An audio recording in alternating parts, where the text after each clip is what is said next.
स्वागत है। आज हम बात करेंगे कुछ बहुत बड़े सवालों पर, जैसे कि ये ब्रह्मांड, ये कायनात आखिर है कैसी, कहाँ से आई और किधर जा रही है। हम देखेंगे कि अरस्तू के टाइम से लेकर आइंस्टाइन और आज तक हमारी जो समझ है वो कैसे बदली है। तो इसी सफर पर निकलेंगे। तैयार हो जाइए कुछ बहुत ही दिलचस्प आइडियाज के लिए। बिल्कुल। और ये देखना बड़ा इंटरेस्टिंग है कि कैसे टाइम के साथ हमारी सोच बदली है। कभी हम मानते थे कि धरती चपटी है, शायद कछुओं पर टिकी है, और आज देखो, आज हम फैलते हुए ब्रह्मांड और क्वांटम जैसी अजीब चीजों की बात करते हैं। हाँ, जैसे शुरुआत में अरस्तू जैसे पुराने सोचने वाले थे, है ना, वो मानते थे कि पृथ्वी ही सब कुछ का सेंटर है। हाँ, और सूरज, चांद, सितारे सब उसके चारों ओर एकदम परफेक्ट गोल चक्कर काटते हैं। टॉलेमी ने इसी आइडिया को और पक्का किया था। लेकिन इंटरेस्टिंग बात यह है कि अरस्तू ने ही ये साबित करने के लिए बढ़िया तर्क दिए थे कि पृथ्वी गोल है। अरे हाँ, बिल्कुल। जैसे वो चंद्र ग्रहण के वक्त पृथ्वी की परछाई हमेशा गोल दिखती है। सही। या जब हम सफर करते हैं तो ध्रुव तारा आसमान में अपनी जगह बदलता लगता है। ये सब उनके ही तर्क थे। फिर आई कॉपरनिकस और उन्होंने आगे आकर कहा, नहीं भाई, पृथ्वी नहीं, सूरज सेंटर में है। हाँ, ये उस समय के हिसाब से बहुत बड़ी बात थी। और बाद में गैलीलियो की दूरबीन से जो सबूत मिले और केपलर की ये खोज की ग्रह गोल नहीं बल्कि अंडाकार कक्षाओं में घूमते हैं। हाँ, एलिप्टिकल ऑर्बिट्स। उसने इस नई सूझ को और मजबूत कर दिया। और फिर आई न्यूटन। उन्होंने गुरुत्वाकर्षण का नियम दिया, यूनिवर्सल लॉ ऑफ ग्रेविटेशन। उन्होंने बताया कि कैसे चीजें एक दूसरे को अपनी तरफ खींचती हैं। हाँ, चाहे वो सेब हो या चांद। बिल्कुल। और यही वजह है कि ग्रह सूरज के चारों ओर उन अंडाकार रास्तों पर टिके रहते हैं। मतलब सब कुछ एक ही नियम से समझा दिया। कमाल था वो। न्यूटन ये भी मानते थे कि जगह मतलब स्पेस और टाइम वो एकदम फिक्स्ड हैं, निरपेक्ष हैं, सबके लिए एक जैसे। हाँ, एब्सोल्यूट स्पेस एंड टाइम। पर मजे की बात है, उनके अपने गति के नियम ही कहीं ना कहीं इशारा करते थे कि कोई चीज असल में स्थिर है ही नहीं। अच्छा, कैसे? क्योंकि सब कुछ किसी न किसी के मुकाबले तो चल ही रहा है ना। कोई एब्सोल्यूट रेस्ट वाली बात ही नहीं है। ये सोच बदली कब फिर? ये सोच तब पूरी तरह बदली जब मैक्सवेल ने पता लगाया कि रोशनी, लाइट, हमेशा एक ही फिक्स्ड स्पीड से चलती है। हाँ, स्पीड ऑफ लाइट। बिल्कुल। चाहे आप उसे कहीं से भी देखो, कैसे भी देखो। और माइकलसन मॉर्ले प्रयोग में भी यही दिखाया। तो इससे वो ईथर वाली पुरानी थ्योरी खत्म हो गई कि रोशनी को चलने के लिए कोई मीडियम चाहिए। हाँ, वो ईथर का आइडिया बेकार हो गया।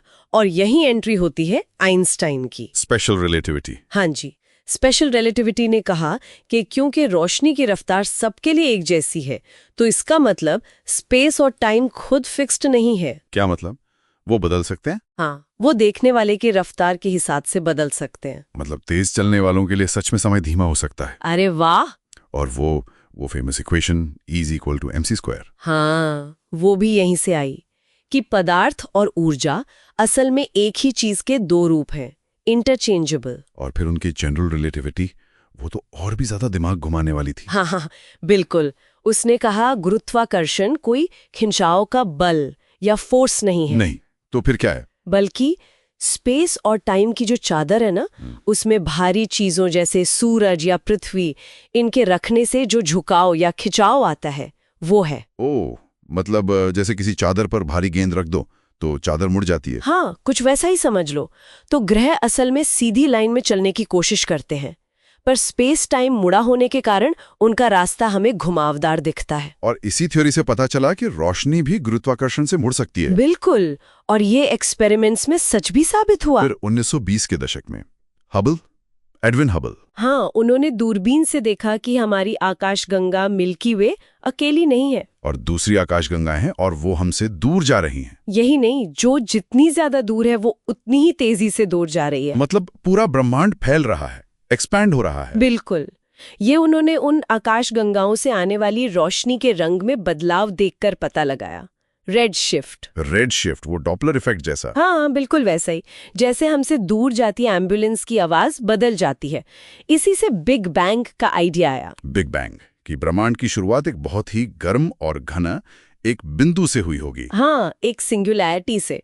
और आइंस्टाइन की थियरी पर काम करते हुए फ्रीडमैन ने पहले ही कह दिया था कि ब्रह्मांड या तो फैल रहा होगा या सिकुड़ रहा होगा, स्थिर नहीं रह सकता। नहीं, ये इस बात पर निर्भर करता है कि उसमें कितना मैटर और एनर्जी है, उसका घनत्व कितना है। और बिग बैंग का सबसे बड़ा सबूत वो मिला 1965 में। पेंजियास और विल्सन ने एक्सीडेंटली, गलती से, पूरे आसमान से आती हुई एक हल्की सी माइक्रोवेव रेडिएशन खोज ली। Cosmic microwave background radiation, CMB? वही CMB। ये उस शुरुआती गर्म दौर की बची हुई गर्मी है, जैसे धमाके के बाद का हल्का सा धुआं या गूंज। अच्छा, अब थोड़ा क्वांटम की दुनिया में चलते हैं। पुरानी फिजिक्स जैसे न्यूटन की मानती थी कि सब कुछ तय है, डेस्टिनी। हाँ, नियतिवाद, कि अगर हमें किसी एक पल में ब्रह्मांड की हर चीज की सही सही पोजीशन और वेलोसिटी पता हो तो हम उसका पूरा भविष्य बता सकते हैं, एकदम पक्का। लेकिन फिर आए मैक्स प्लैंक।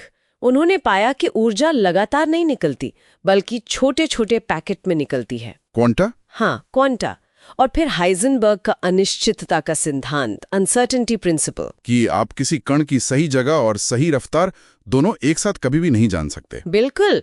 जितनी सटीकता से एक को जानने की कोशिश करोगे, दूसरी उतनी ही अनिश्चित, उतनी ही फजी हो जाएगी। तो इसका मतलब भविष्य पूरी तरह तय नहीं है, विज्ञान में ही एक अनिश्चितता है। हाँ, एक फंडामेंटल अनप्रेडिक्टेबिलिटी है। क्वांटम मैकेनिक्स किसी कण के एक पक्की जगह या रफ्तार बताने के बजाय उसकी संभावनाओं की बात करती है, प्रोबेबिलिटी। ये थोड़ा अजीब है। बहुत अजीब है। यही हमें वेव पार्टिकल ड्यूअलिटी तक लाता है, कि कण कभी तरंग जैसा बर्ताव करते हैं और तरंगे कभी कण जैसा। हाँ, जैसे इलेक्ट्रॉन कभी पार्टिकल जैसा बिहेव करता है, कभी वेव जैसा। ये डबल स्लिट एक्सपेरिमेंट में साफ दिखता है। इसी समझ ने हमें एटम के अंदर की दुनिया को समझने में मदद की। तो फिर ये दुनिया बनी किस चीज से है? मतलब सबसे बुनियादी कण क्या है? हम जानते हैं एटम में प्रोटॉन, न्यूट्रॉन, इलेक्ट्रॉन होते हैं, पर कहानी यही खत्म नहीं होती। प्रोटॉन और न्यूट्रॉन भी और छोटे कणों से बने हैं। हाँ, उन्हें क्वार्क कहते हैं, क्वार्क्स। और इन कणों को उनके स्पिन से भी बांटा जाता है। ये स्पिन क्या चीज है? स्पिन एक तरह की इंट्रिंसिक एंगुलर मोमेंटम है, कण की अपनी अंदरूनी खासियत, और ये तय करता है कि वो कैसे बिहेव करते हैं। अच्छा। जैसे पदार्थ बनाने वाले कण जैसे इलेक्ट्रॉन और क्वार्क्स, इनका स्पिन आधा होता है, स्पिन 1/2, और वो पाउली के एक्सक्लूजन प्रिंसिपल को मानते हैं। मतलब दो एक जैसे कण एक ही जगह एक ही हालत में नहीं रह सकते। बिल्कुल। जबकि जो फोर्स कैरी करने वाले कण हैं, जैसे फोटॉन, लाइट का कण, उनका स्पिन 0, 1 या 2 होता है, और वो इस नियम को नहीं मानते। कई एक साथ एक जगह रह सकते हैं। और इन कणों और चीजों को चलाने वाले मूल बल, फंडामेंटल फोर्सेस, वो 4 हैं, है ना? हाँ, 4। गुरुत्वाकर्षण, ग्रेविटी, इलेक्ट्रोमैग्नेटिज्म, बिजली और चुंबकत्व, कमजोर न्यूक्लियर बल, वीक न्यूक्लियर फोर्स जो रेडियो एक्टिविटी के लिए जिम्मेदार है, और मजबूत न्यूक्लियर बल, स्ट्रॉन्ग न्यूक्लियर फोर्स, जो एटम के न्यूक्लियस को एक साथ बांधे रखता है। बिल्कुल। और साइंटिस्ट ने इनमें से कुछ बलों को एक ही थ्योरी में बांधने में कामयाबी पाई है, जैसे इलेक्ट्रोमैग्नेटिक और कमजोर बल को मिलाकर इलेक्ट्रोवीक बल। हाँ, वीनबर्ग सलाम थ्योरी। और कोशिश है कि मजबूत बल को भी इसमें मिलाया जाए।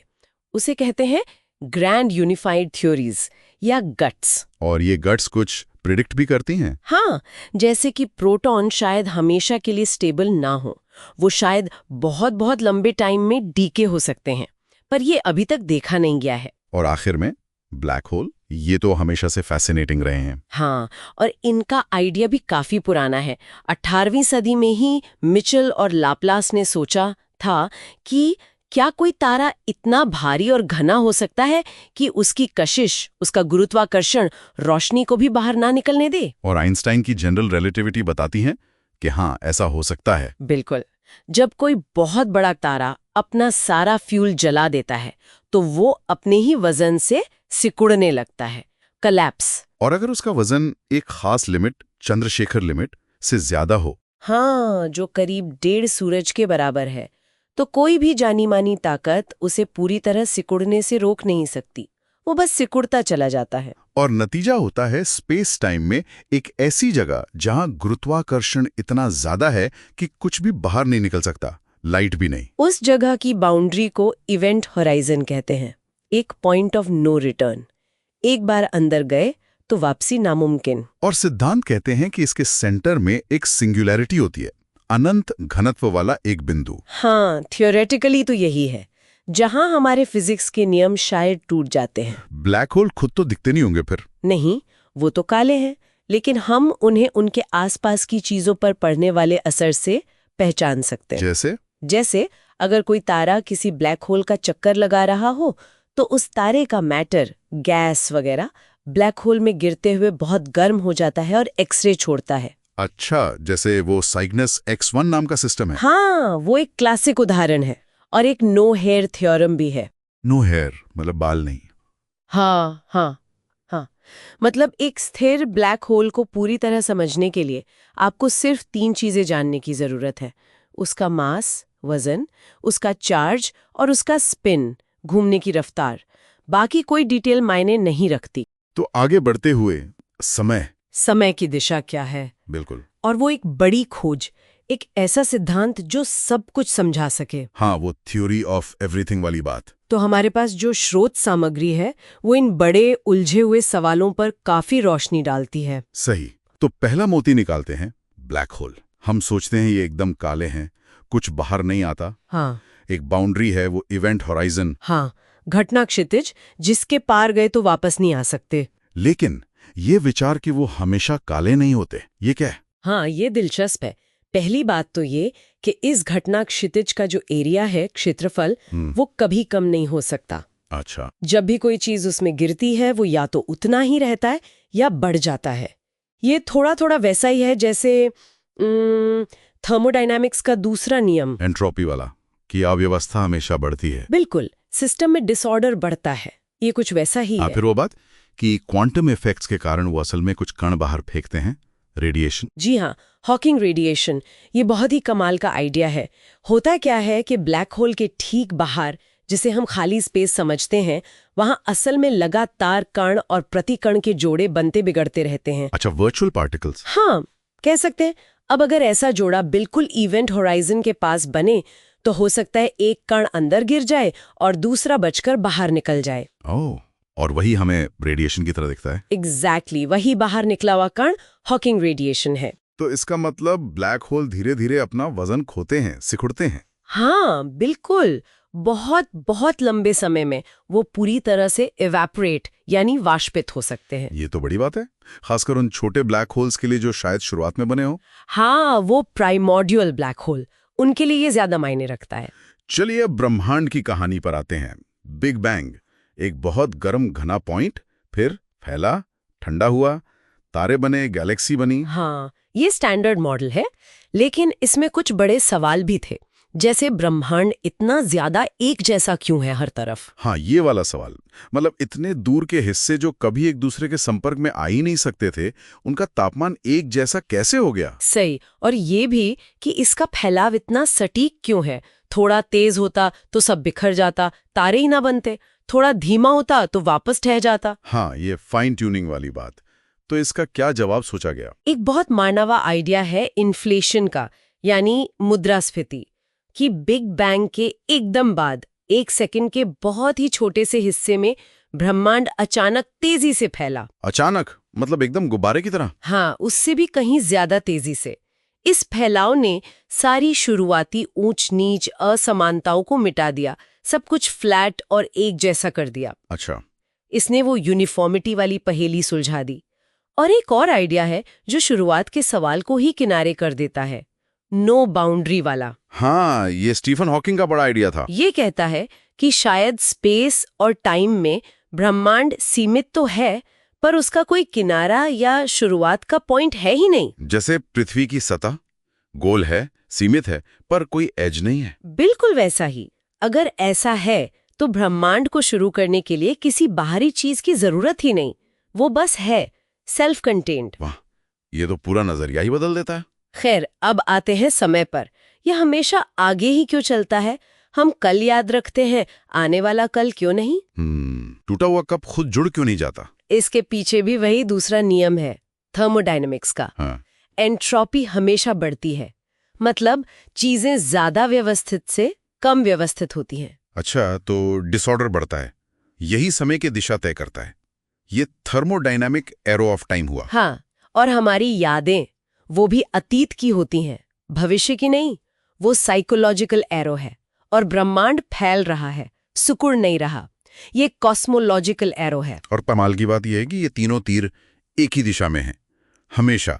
ऐसा क्यों? शायद ये जुड़ा है ब्रह्मांड की शुरुआती कंडीशन से। वो नो बाउंड्री वाली बात कहती है कि ब्रह्मांड बहुत ही व्यवस्थित लो एंट्रोपी स्टेट में शुरू हुआ होगा। अच्छा। और शायद जीवन जैसी जटिल चीजें तभी बन सकती हैं जब एंट्रोपी बढ़ रही हो, मतलब जब थर्मोडायनामिक तीर और कॉस्मोलॉजिकल तीर एक ही दिशा में हो। दिलचस्प कनेक्शन है। अच्छा, अब थोड़ा फिक्शन जैसा सवाल, टाइम ट्रैवल, क्या ये मुमकिन है? थ्योरी तो कहती है हाँ। आइंस्टाइन का सिद्धांत स्पेस टाइम को मोड़ने की इजाजत देता है, अगर हम उसे बहुत खास तरीके से मोड़ पाएं, जैसे कि वर्म होल बना के। हाँ, फिल्मों में दिखाते हैं। तो शायद आप अतीत में जा सकते हैं, लेकिन फिर लेकिन आ गया। हाँ, इसके लिए चाहिए नेगेटिव एनर्जी डेंसिटी वाली कोई अजीब सी चीज जो हमने कभी देखी नहीं। और फिर वो पैराडॉक्स वाली बातें हैं, दादाजी वाला पैराडॉक्स। हाँ, कि अगर आप अतीत में जाके अपने दादाजी को मार दे तो फिर आप कैसे पैदा हुए? एग्जैक्टली। तो शायद प्रकृति के नियम ही टाइम मशीन बनने नहीं देते। एक क्रोनोलॉजी प्रोटेक्शन कंजेक्चर है जो यही कहता है। ठीक है, तो ये सब बातें हमें आखिर में कहाँ ले जाती हैं? उस एक बड़े सिद्धांत की तरफ। हाँ, एक यूनिफाइड थ्योरी जो ग्रेविटी को क्वांटम मैकेनिक्स से और बाकी सब फोर्सेस से जोड़ दे। स्ट्रिंग थ्योरी इसी कोशिश का हिस्सा है, जिसमें कण धागे जैसे हैं और एक्स्ट्रा डायमेंशंस हैं। जी हाँ, ये एक तरीका है सोचने का, बहुत जटिल है और अभी साबित नहीं हुआ है। हो सकता है कोई एक अकेली थ्योरी ऑफ एवरीथिंग हो ही ना। मतलब? हो सकता है अलग अलग सिचुएशन के लिए अलग अलग डिस्क्रिप्शन हो जो आपस में जुड़े हों, एक नेटवर्क की तरह। तो हमने आज काफी कुछ समेटा। ब्लैक होल जो पूरी तरह काले नहीं, ब्रह्मांड जो शायद बिना शुरुआत के हैं, समय की दिशा जो अव्यवस्था से जुड़ी है, हाँ। और इन सबको एक साथ समझने की वो महान खोज। ये सारी बातें हमें यही दिखाती हैं कि ब्रह्मांड कितना अजीब, कितना अद्भुत है, हमारी रोजमर्रा की समझ से कितना परे। और हमारी समझ लगातार बदल रही है, विकसित हो रही है। बिल्कुल। ये जवाबों से ज्यादा सवाल खड़े करते हैं, जो शायद अच्छी बात है। ब्रह्मांड की इन गहराइयों में झांकने का ये जो प्रयास है, ये हमें अपने ज्ञान की खोज के बारे में भी बहुत कुछ सिखाता है ना? हाँ बिल्कुल। ये जानना भी दिलचस्प होगा कि सुनने वालों को ये चर्चा कैसी लगी, कितनी उपयोगी रही। अगर उनके कोई विचार हो कि इसे और बेहतर कैसे बनाया जा सकता है, तो वो जरूर जानने में हमें मदद मिलेगी।